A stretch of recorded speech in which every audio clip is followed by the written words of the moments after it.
Ótimo. Então, e de não ter credenciais para apresentar. Atacavam o seu caráter pessoal, dizendo que era carnal, vaidoso, né, jactancioso e enganador. E insinuavam que gastava os donativos em proveito próprio.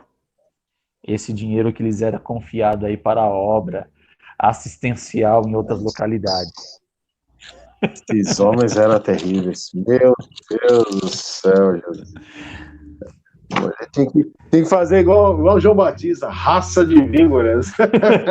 Quem vos ensinou, né? Tendo em vista que raça de víboras ali dentro do contexto joanino são aqueles que estão dentro do sentido religioso, né? E não quem Exatamente. está fora, né? Exatamente. Era para eles mesmo, né? Exatamente. Puxa vida. Então, os acusadores eram, o que parece, judeus, ministros de Cristo, que, servindo-se habitualmente das recomendações de outras igrejas, tinham logrado entrar nas igrejas paulinas. Sem dúvida que eram responsáveis por parte do cisma, ou da divisão religiosa que era proposto, ocorrido em Corinto. Eram altivos e imperiosos. Eles tinham um orgulho muito grande, mas não estavam prontos a fazer o trabalho de pioneiro e nem a sofrer por Cristo. Em suma, eram falsos irmãos. Vamos ler aqui rapidinho, na segunda carta aqui, no capítulo de número 11. Capítulo 11, o verso de número 3, pode ler aí, pastor? Mas temo que, assim como a serpente enganou Eva com a sua astúcia, assim também sejam de alguma sorte corrompidos os vossos sentimentos e a parte da simplicidade que há em Cristo. Pode ler o 4 também? Porque se alguém for pregar-vos outro Jesus, que nós não temos pregado, ou se recebeis outro Espírito que recebestes, ou outro Evangelho que não abraçaste, com razão os sofrereis. Então veja só, ele está falando aqui da simplicidade do evangelho. Enquanto os demais estavam trazendo complexidade ao evangelho. Né? Então, você prega um evangelho simples, e para você ter uma ideia, né? O senhor, por exemplo, o senhor me conhece. Né? Nós nos conhecemos melhor agora, mas ninguém aí por afora conhece meu currículo, a não ser aquele que comprou meu livro, certo? E uma certa vez eu fui convidado por um pastor para pregar na igreja sede, em um congresso grande que eles teriam lá. E aí ele perguntou para mim, falou, pastor, mas o senhor cobra quanto? Eu falei, não, pastor, não cobro nada não, eu vou lá pro senhor lá. Falei, tá bom então, depois eu te ligo, te passo o tema e o dia. Até hoje ele não me ligou. Por quê? Porque eu falei que eu não cobrava nada. Você foi convidado, ele convidou o irmão. Exatamente, porque eu falei que eu não cobrava nada, então ele não me convidou. Ou seja, como se, por eu não cobrar, eu não tivesse o devido valor a apresentar ali. Meu Deus. O congresso ocorreu, foi lá pessoas que levou o dinheiro dele embora, né?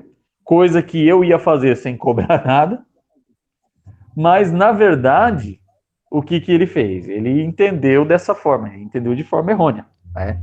Paciência quanto a isso. Para mim, a amizade continua a mesma, né? Mas você vê só, a simplicidade do evangelho, ela é tirada. Em contraposição, tem pastores, amigos meus, que eles foram ensinados pelos pastores presidentes a cobrarem e cobrarem alto, né? Porque eles dizem o seguinte, dizendo os pastores presidentes, olha, se você não cobrar, você não tem valor, né? Ou seja, o que você cobra vai denominar o grau daquilo que você vale. E isso o pastor ensinou para eles, né? Então, a simplicidade do evangelho perde a essência. Por quê? Porque ele vai ser denominado por aquilo que ele está cobrando, né? E não por aquilo que ele tem a apresentar, né? Então... Precisa, Paulo, pede para Jesus trazer Paulo de novo para cá. Jesus, dá mais umas horinhas para Paulo aqui. Manda Paulo aqui, ensinar para nós. Esses homens aí. Então, Paulo ele vai dizer, olha, eu temo, né, assim como a serpente enganou Eva com a sua astúcia, que assim também vós, de alguma forma, sejam corrompidos os vossos sentimentos e apartem da simplicidade que há em Cristo Jesus, a simplicidade do Evangelho. Então, sim, ele vai dizer no versículo 4, né, aqui em perfeita consonância com Gálatas 1:8, né, acerca de outro evangelho, ou seja, que perde a perspectiva real do evangelho. Ou seja, o evangelho é salvífico, ele é para salvar almas. A pregação do evangelho ela tem que ser querigmática, ela tem que ser pragmática, cristocêntrica. O que foge disso é de procedência maligna. Então, é uma palavra que não tem Cristo, que não tem salvação, então está fora do contexto do evangelho, ainda que eu cobre lá R$5.000. É verdade. Fica são evangelhos. O intuito aqui dessas pessoas é ganhar um valor em cima, né? É ganhar dinheiro, é ganhar status, é ganhar fama. Né? E onde fica Cristo, né, nessa situação? É por isso que uma salvação de almas tem cada vez mais se defasado. Os milagres. Os milagres. Eu lembro quando eu era criança, irmão, as pessoas entravam na igreja, irmão, e no final era chorando, levantando as mãos, aceitando a Jesus. Muito bem das pessoas aceitando a Jesus. Quando o pastor fazia o seu apelo, depois de uma palestra, uma pregação, um sermão, né? E era uma palavra simples de salvação. Jesus veio salvar, veio curar, e falava sobre o sacrifício de Cristo, né? E é uma coisa tão simples e as pessoas se convertiam ao Senhor. As pessoas vinham chorando a Cristo e se convertiam. Algo que você não se vê muito hoje. Nós perdemos o reflexo de Atos, né? Da igreja primitiva. Perdemos totalmente o reflexo. Então, quando a gente olha no espelho, a gente não se enxerga mais aquela igreja primeira. Hoje a igreja ela mudou totalmente o seu caráter, o seu comportamento, a sua face, né? Ela não é mais cristocêntrica, ela é humana, ela se tornou antropológica. Antropológica, isso, o homem como centro de tudo. Virou um negócio. Para muitos virou um negócio hoje. Antropológica e egocêntrica. Egocêntrica. O homem como centro de tudo. Acho que Deus tem misericórdia das nossas vidas, que ainda entendemos a simplicidade ainda do Evangelho. Eu me preocupo muito com a geração nova. Essa geração nova. Que não conhecer o verdadeiro efeito do Evangelho e a simplicidade do Evangelho, como que ele deve ser aplicado na sua simplicidade e as doutrinas bíblicas, né? Eu me preocupo muito com a juventude de hoje. Qual que é o legado que a gente vai deixar para amanhã, né? Exatamente. Este quadro, cujos traços se inferem da linguagem de Paulo, mostra que as igrejas da era apostólica tinham as suas lutas e os seus pecados. A maravilha é que não fossem a maravilha é que não fossem perfeitas, mas sim que tivessem sobrevivido. Só um dinamismo divino poderia dar vitalidade duradoura a um grupo tão fraco e tão sensual como o que constituía a igreja de Corinto. O ensino positivo da epístola torna-se uma de maior valor no Novo Testamento. São passagens de relevo, o quadro que nos dá do ministério, das perspectivas para além da morte, e o seu ensino sobre a generosidade.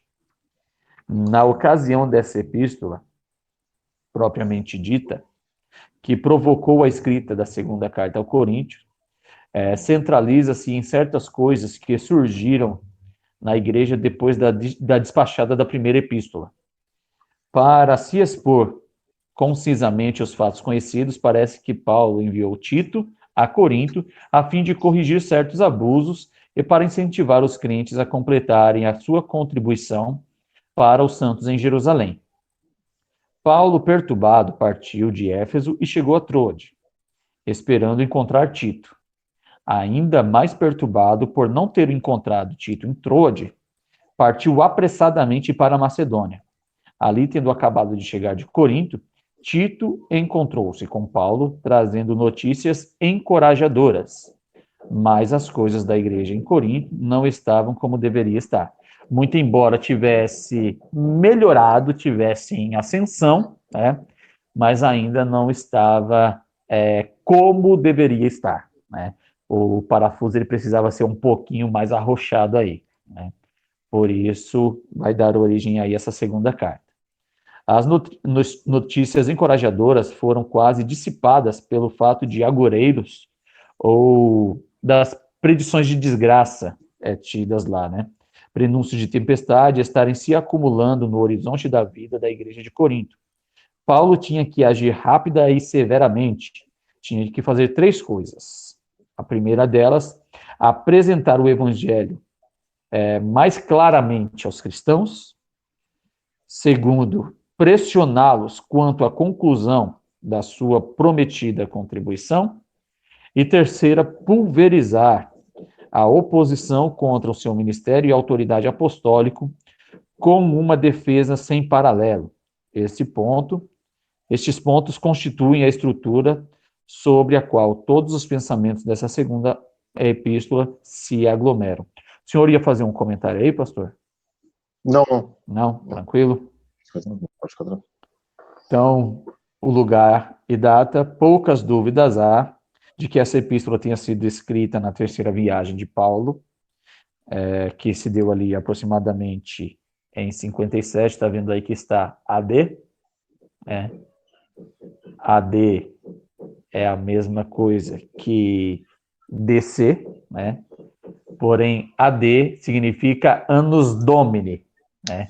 Que é anos do domínio de Cristo. Então, aí, Annus Domini.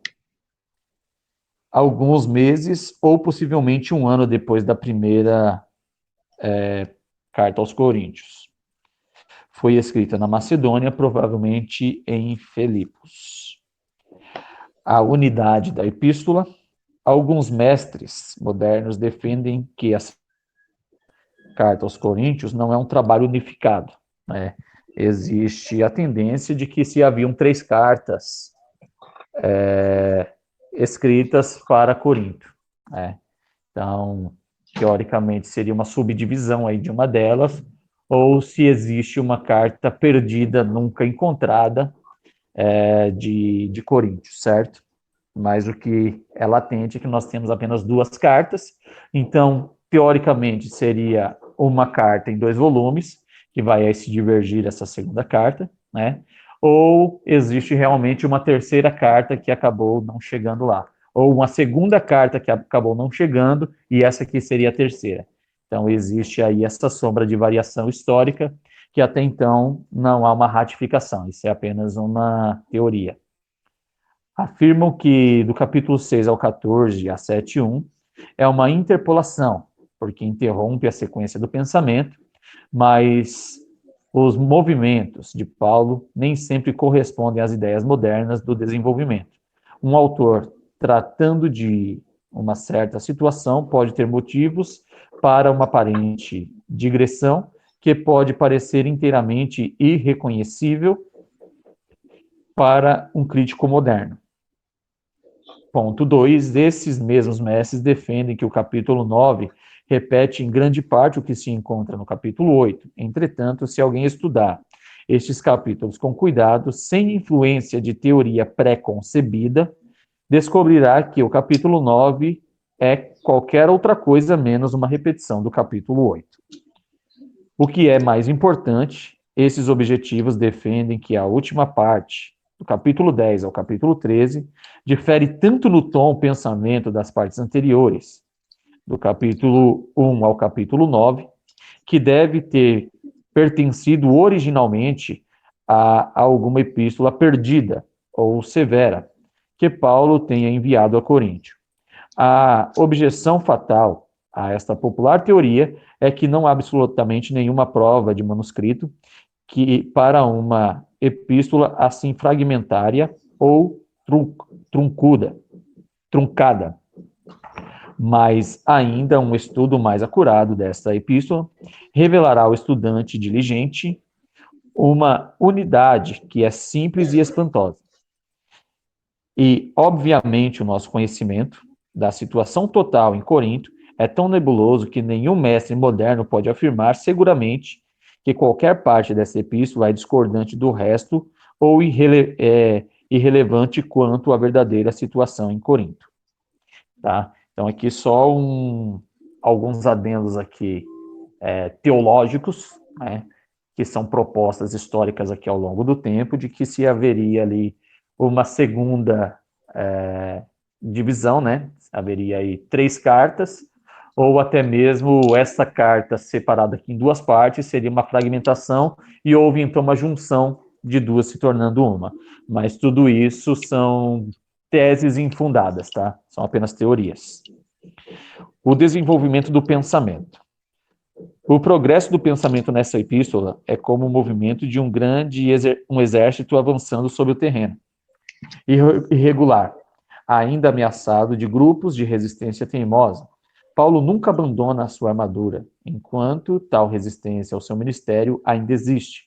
Sua epístola é, de fato, um ultimato, exigindo submissão total e incondicional autoridade do apóstolo de Cristo.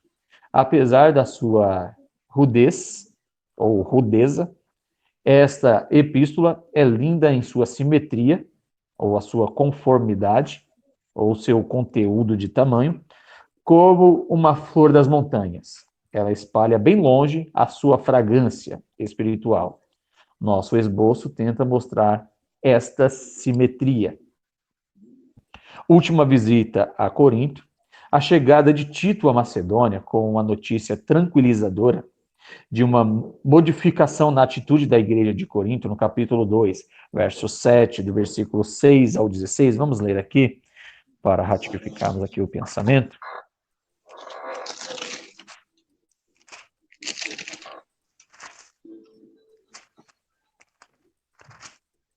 Pode ler aí, pastor? É o versículo 6, capítulo né? 7, versículo 6 ao 16, por favor. Mas Deus que consola os abatidos, nos consolou com a vinda de Tito. E não somente com a sua vinda, mas também pela consolação que foi consolado de vós, contando-vos as vossas saudades, o vosso choro, o vosso zelo por mim, de maneira que muito me regozijei. Portanto, ainda que vos tenha contristado com a minha carta, não me arrependo, embora já me tivesse arrependido por ver que aquela carta vos contristou, ainda que por pouco tempo.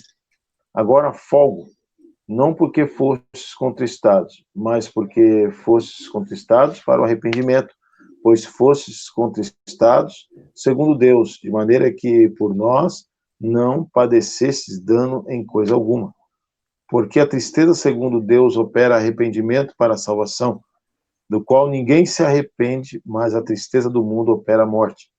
Porque quando cuidado não produziu isso mesmo em vós, que, segundo Deus, foste contristados, que apologia de indignação, que temor, que saudades, que zelo, que vingança, em tudo mostraste estar puros neste negócio.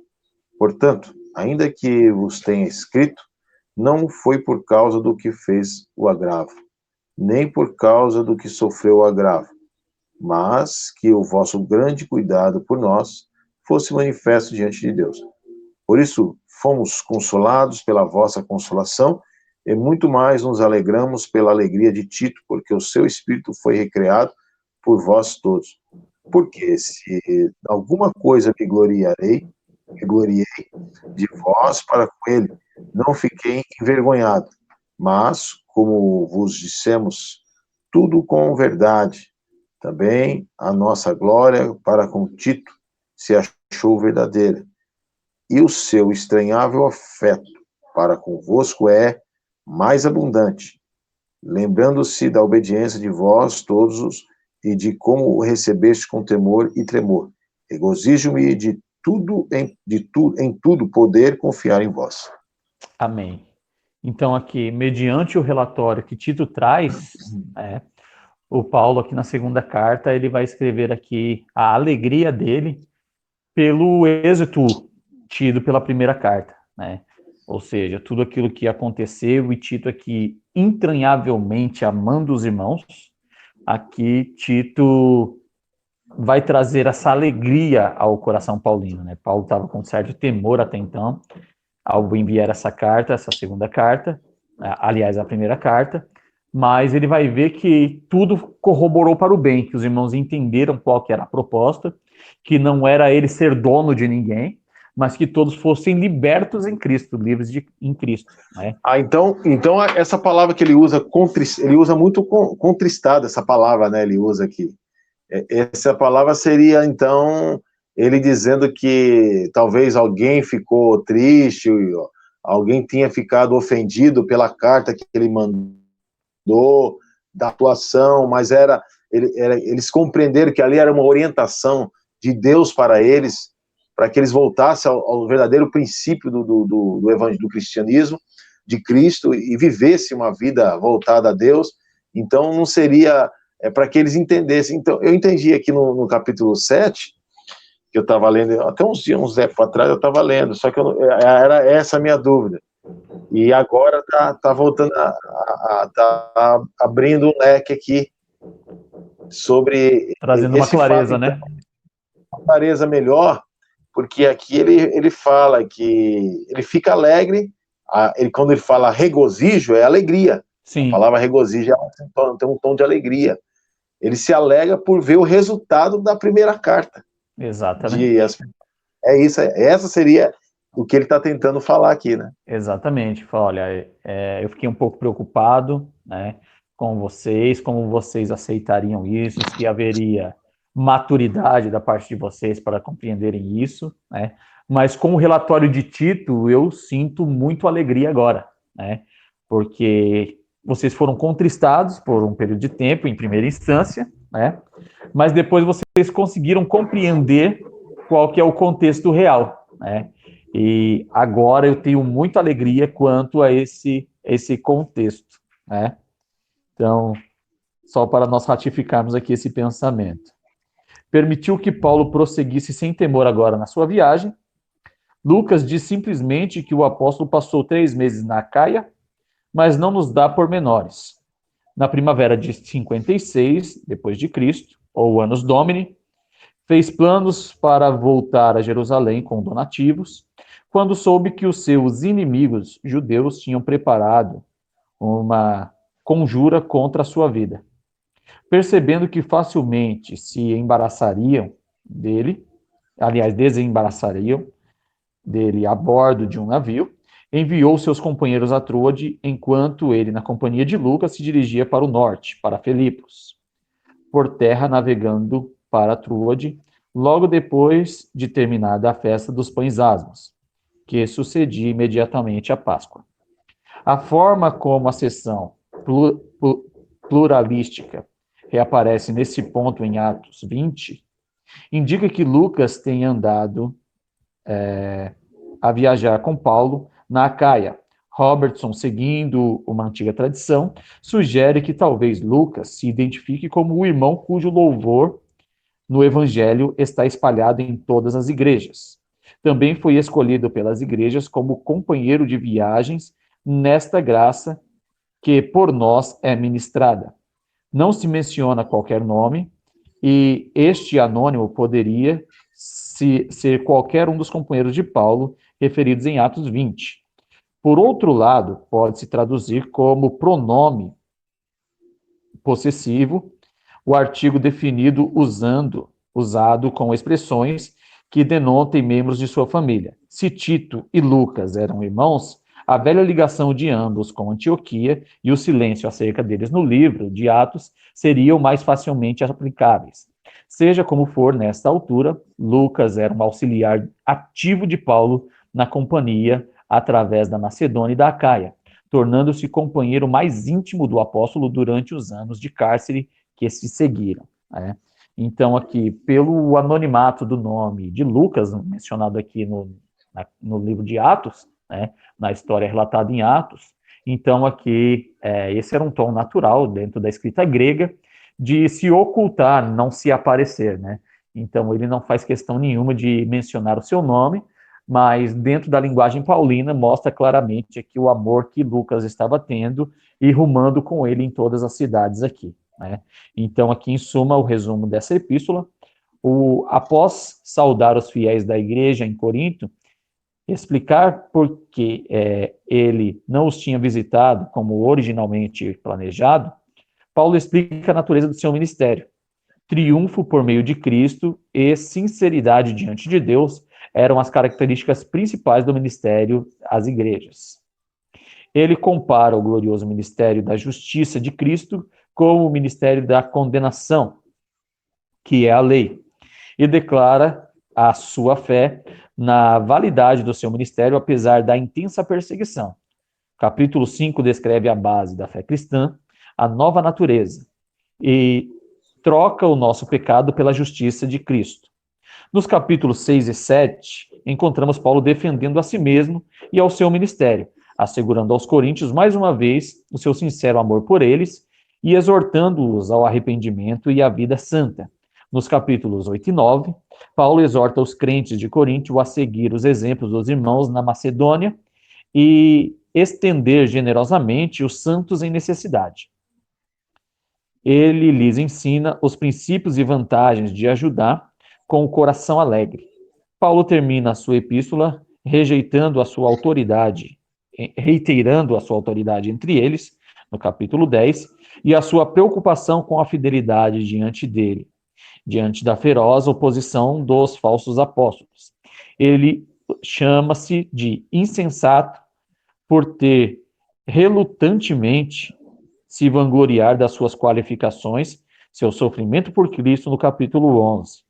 Ele termina a sua epístola descrevendo a visão celestial que lhe foi permitido experimentar o espinho na carne, né? Então ele vai mencionar aqui a sua subida ao terceiro céu, né?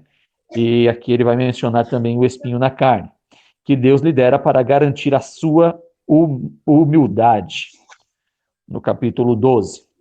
O último capítulo contém as suas exortações aos coríntios para que esses se examinassem a fim de serem os que se professavam era a realidade.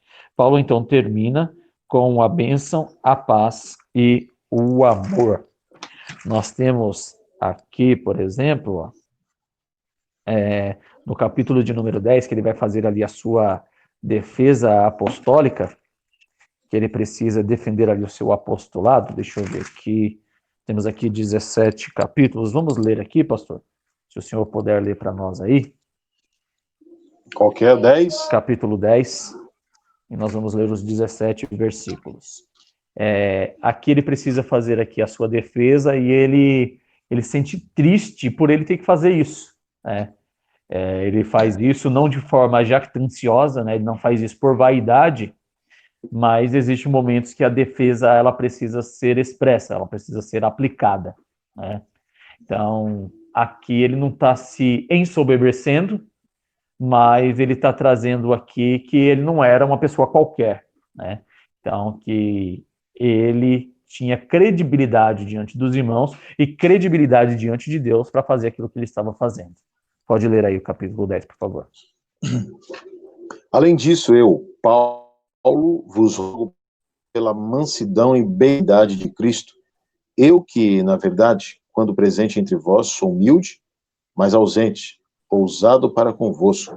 Rogo-vos, pois, que quando estiver presente, não me veja obrigado a usar com confiança de ousadia que espero ter com alguns que nos julgam como se andássemos segundo a carne. Porque, andando na carne, não militamos segundo a... Porque não são carnais, mas sim poderosos em Deus para a destruição das fortalezas, destruindo todo o conselho e toda altivez que levanta contra o conhecimento de Deus e levando cativo todo o entendimento e obediência de Cristo. E estando prontos para vingar toda a desobediência quando for cumprida a vossa obediência. Olhais para as coisas segundo a aparência? Se alguém confia que é de Cristo, pense outra vez consigo. Assim como ele é de Cristo, também nós de Cristo somos.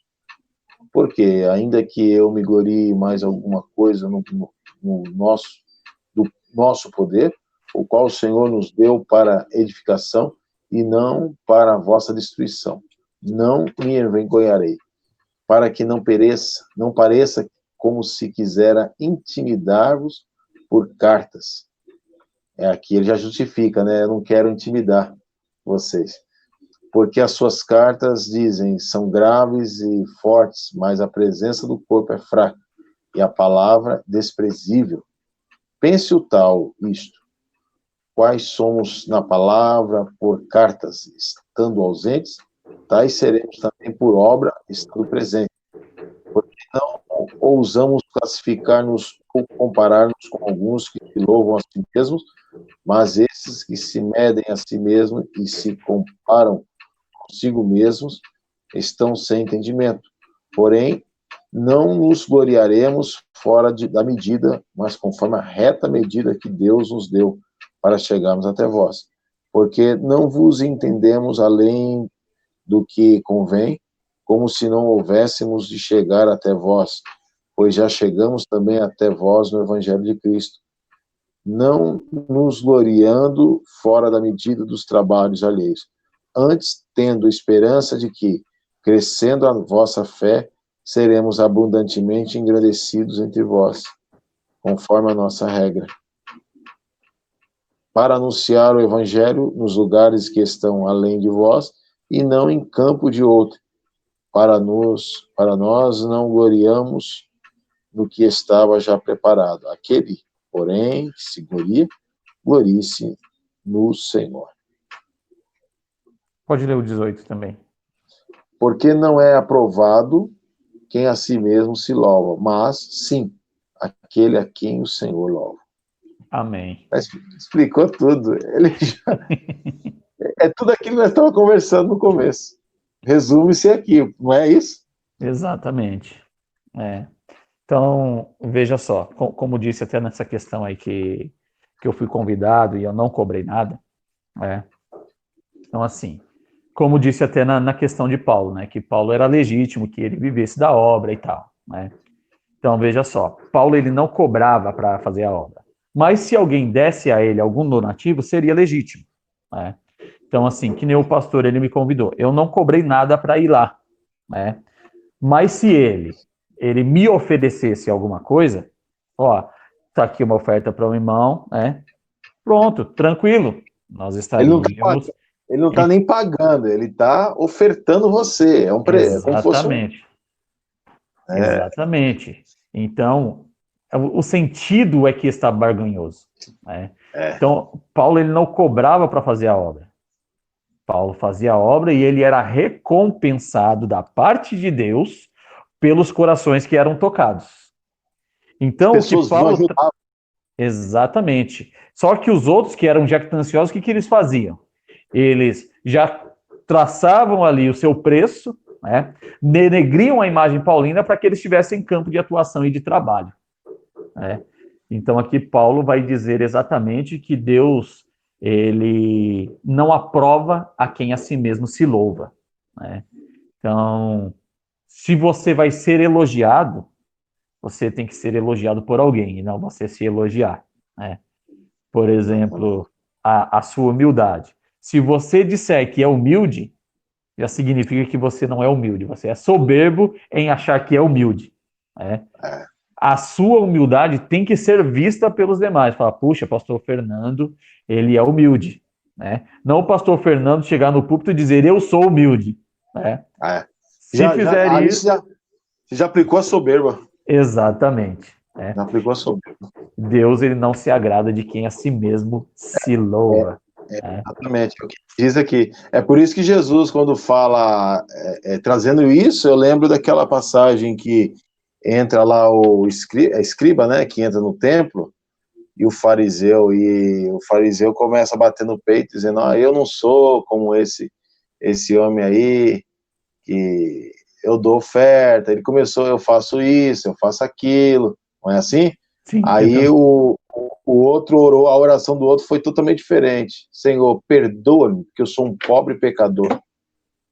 Aí Jesus fala para ele, quem desses foi justificado? Pergunta para os discípulos. Aí Jesus depois, foi aquele que orou, pedindo perdão. Pois bem, aquele que se humilha será exaltado, e o que se exalta será humilhado.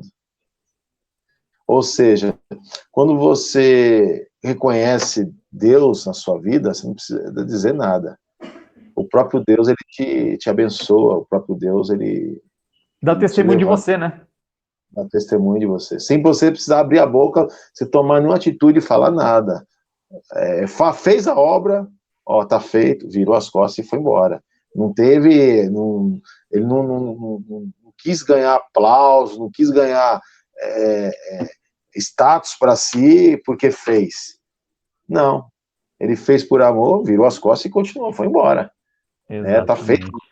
Não tomou glória para si. Agora, aquele que faz e ainda quer tocar trombeta, dizendo que fez, que não sei o que é isso. É o que está escrito aqui, ó. Tá louvando a si mesmo. Tá louvando a si mesmo.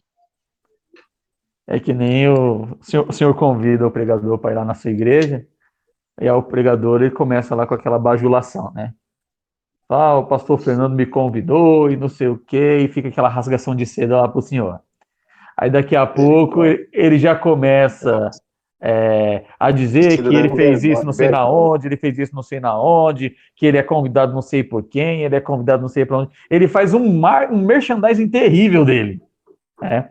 Ele faz um meio de campo com o senhor, né? E aí para a palavra sobra 10 minutos. Aí ele fala assim que, como o tempo estava pouco, que ele vai voltar numa outra ocasião para concluir a palavra. Ele já fez, já se louvou a si mesmo ali, exaltou um, exaltou outro, e a palavra de Deus nada. Exatamente. E isso acontece ou é ficção da minha cabeça? Não acontece. Eu acho que deve ter acontecido lá também. O tempo inteiro, né, pastor? Acontece, não tem jeito, irmão. É assim mesmo. É por isso, irmão, que a gente tem que começar a discipular pessoas da nossa igreja, para que eles cresçam, eles são ensinados, eles começam a desenvolver o desejo de ministrar a palavra de Deus, mas dentro tudo, lógico, do ensinamento, dos princípios da palavra. E quando você forma essas pessoas dentro da igreja, você não precisa buscar lá fora, uma pessoa que você não conhece, não sabe qual o ensinamento que ela teve, qual o segmento, você entendeu? Você não sabe como é que ele foi disciplinado, ele passou por alguma disciplina acerca das doutrinas, você não sabe. Então, é melhor você usar os da casa e criar eles no leite, depois do leite dar uma feijoada, como o Paulo fala, né? Saudável, e assim, né? Vai. Exatamente. Que você vai buscar muito lá fora, aí você pega essas coisas que acontecem. Aí, puxa vida, aí, irmão, e fora quando traz uma mensagem, uma palavra que ofende e que machuca e que traz danos à igreja, que depois sobra para quem consertar. Não é verdade isso aí? É verdade. Por exemplo, aqui, essas cartas eu vejo aqui, ó, Paulo tentando consertar uma situação que foi gerada lá. Exatamente. É o mesmo sentido. É o cuidado que ele está tendo. Ele está tendo um cuidado pastoral aqui. Agora, se ele não escreve isso para eles, a igreja tinha se difundido, acabado, tinha virado um negócio, estava virando já um negócio de propina ali. Exatamente. Que eles queriam uma propina, já estava rolando propina. Então, se ele não escreve isso aqui, não manda como orientação a eles do que estava acontecendo, ensina a eles a verdade, irmão, a situação tinha sido desastrosa. Verdade. Aí, vamos exemplificar isso aqui no piolho, né? Então, chega o camarada lá piolento, que não tem cuidado de nada com a cabeça dele, aí ele vem para nossa igreja e enche todo mundo de piolho. Vai sobrar para quem? Para a gente tirar os piolhos. Shampoo deles. É difícil, não é fácil, não. Tem que passar o pente fino, tem que passar o escabim. Lembra do escabim com pente fino? Meu. Aí caiu um monte. Passava e ia trazendo um monte de garrancho, de piolho, de tudo. Tem que passar o pente assim. fino depois. É assim. Porque a problemática fica pra gente. A gente, o pastor Nelson, meu pai, já passou situações assim, que teve que depois consertar. Num culto de ensino, teve que consertar. Porque trouxe uma ideologia lá, um parâmetro de ideologia dentro que tirou de um contexto que virou pretexto. E trouxe confusão a ponto de muitos saírem com dúvida ali, mas na hora você não pode discutir isso, deixa passar. Depois você vai num curso de ensinamento onde está a igreja local para discutir o assunto, e é isso. Não é dessa maneira.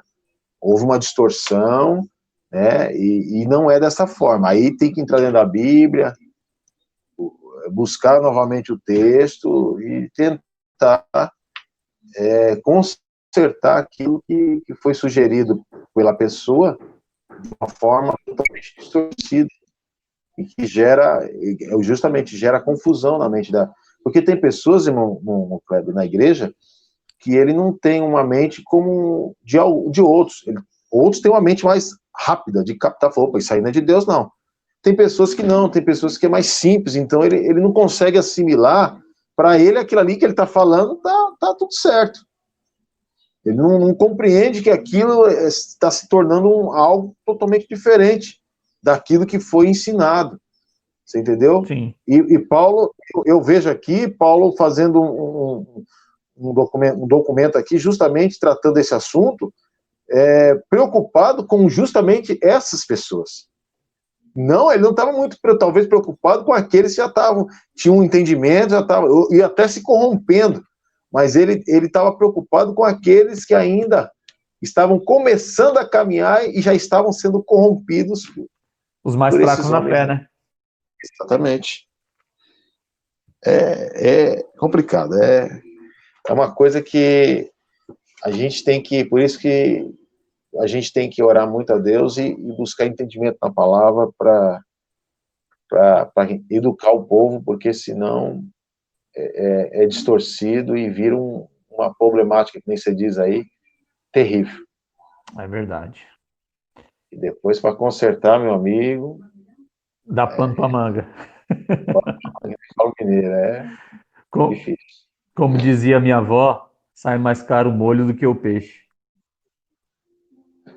Exatamente. O pastor de vocês lá deve ter consertado muitas situações no decorrer desse tempo do evangelho que você tem, e você já viu muita coisa, e o pastor de vocês deve ter consertado muita coisa. Como eu também já vi pastor consertar algo que foi falado e não foi aquilo que aí gerou confusão. Aí o pastor tem que entrar. Sim. Para não deixar, porque isso aí cria uma ferida. E aí vai inflamando. Se ele deixar, aquilo vai inflamando. Gera morte. Aí gera morte. Você entendeu? Eu sempre digo que como o Tiago fala que a língua, a palavra mal atribuída, a língua, ela mata, ela põe fogo em uma floresta. Ele usa a comparação que é igual pegar fogo numa floresta. Depois que a floresta pegou, se apagar depois, meu amigo, é um trabalho terrível. Pegou fogo na floresta, é o que está acontecendo. Nós vemos aí no Pantanal. Você vê a destruição que está sendo feita. É a mesma coisa, ele usa a língua mal falada, uma palavra mal interpretada, uma palavra distorcida, da Bíblia, ela gera morte, ela pode gerar mortes terríveis e quando não gera morte, ferimentos que vão gerar gangrenas que geram e vão levar para a morte. Verdade. Né? Mas eu louvo a Deus pela vida do nosso irmão Paulo. Amém. Né? Que contribui hoje nas nossas vidas, né? Por graça e misericórdia. Com certeza. É verdade. Então, irmão Fernando, essa foi a nossa epístola aí, panorama aí sobre a epístola aos Coríntios. Semana que vem nós adentramos aí na epístola aos Gálatas. Amém. Tá acabando. Deus siga Tá finalizando. nos abençoando aí. E Essas quintas-feiras tem sido uma benção, mas pena que já tá acabando, né? Mas se desse para continuar, eu continuava. Estudava de novo esse livrinho aqui. Deus está no controle, tá fica tranquilo. Amém. Então vamos orar. Vamos orar? Terminando aí em oração. O senhor pode nos apresentar